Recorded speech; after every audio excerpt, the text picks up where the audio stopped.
आज हम बात करने वाले हैं एक ऐसी चीज़ के बारे में जो सबको होती है पर कोई ओपनली डिस्कस नहीं करता। हाँ, हम बात कर रहे हैं कॉन्स्टिपेशन की। और पहला सवाल ये है कि यार तुम्हारे साथ एक्चुअली क्या हो रहा है? क्या तुम्हें लगता है कि तुम सिर्फ एक दिन मिस कर रहे हो या सच में कुछ और चल रहा है? क्योंकि कॉन्स्टिपेशन सिर्फ एक दिन न जाना नहीं होता। ये होता है जब तुम्हारी स्टूल्स हार्ड, ड्राई और लंपी हो जाती हैं और पूरा टाइम ऐसा फील होता है जैसे काम अधूरा रह गया। ये लिटरली वर्स्ट फीलिंग है, नो कैप। अब दूसरा सवाल ये है कि क्या तुम्हें स्ट्रेन करना पड़ता है, क्या पेन होती है, क्या ब्लोटिंग होती है, या वो ड्रेडेड इनकम्प्लीट एम्प्टिंग वाला फील आता है? क्योंकि ये सब की सिम्टम्स हैं और इन्हें इग्नोर करना लो की रेड फ्लैग है। अगर आपको हफ्ते में 3 बार से कम बाउल मूवमेंट्स हो रहे हैं तो ये एक वार्निंग साइन है। इसके अलावा हार्ड और पेनफुल स्टूल्स, ब्लोटिंग, नोजिया और स्टमक एक भी कॉन्स्टिपेशन के लक्षण हैं। कॉन्स्टिपेशन के रोज़मर्रा के कारणों में लो फाइबर डाइट सबसे प्रमुख है, यानी खाने में फल, सब्जियां और अनाज कम होना। पुअर हाइड्रेशन यानी पानी कम पीना, क्योंकि वाटर इंटेस्टाइन्स के लिए लुब्रिकेंट का काम करता है। और सेडेंट्री लाइफस्टाइल यानी बैठे रहना और एक्सरसाइज न करना, जिससे गट की मूवमेंट धीमी पड़ जाती है। कुछ रेयर लेकिन सीरियस कारण भी होते हैं, जैसे आईबीएस यानी irritable bowel syndrome, pelvic floor dysfunction जो महिलाओं में ज़्यादा देखा जाता है, और डाइवर्टिकुलर डिजीज़ या बाउल कैंसर जिन्हें नज़रअंदाज नहीं करना चाहिए।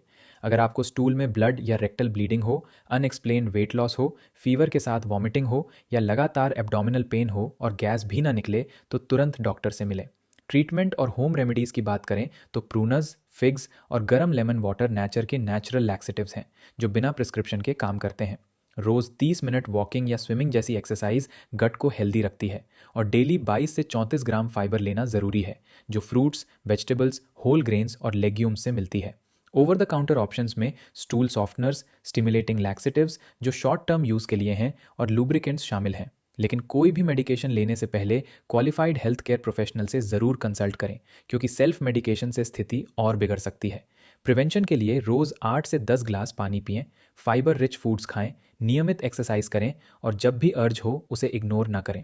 सीजनल केयर में गर्मियों में डिहाइड्रेशन से बचने के लिए पानी दोगुना पिएं, और सर्दियों में डाइजेशन धीमी होती है, इसलिए जिंजर या फेनल जैसी हर्बल टीज़ पिएं।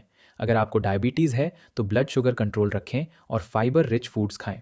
आईबीएस में डॉक्टर के डाइटरी प्लान को स्ट्रिक्टली फॉलो करें, और किडनी डिजीज़ में फ्लूइड और इलेक्ट्रोलाइट बैलेंस के लिए डॉक्टर की सलाह लें। एक छोटी लेकिन कारगर टिप ये है कि टॉयलेट पर फुटस्टूल का उपयोग करने से नेचुरल स्क्वाटिंग पोजीशन बनती है, जिससे स्टूल पास करना काफ़ी आसान हो जाता है। अंत में याद रखें कि कंसिस्टेंसी बहुत ज़रूरी है। छोटी छोटी डेली हैबिट्स बड़े बदलाव लाती हैं। सस्टेनेबल चेंजेस में समय लगता है, इसलिए पेशेंस रखें। और अगर प्रॉब्लम परसिस्ट करे तो चुप ना रहें, डॉक्टर से मिलें।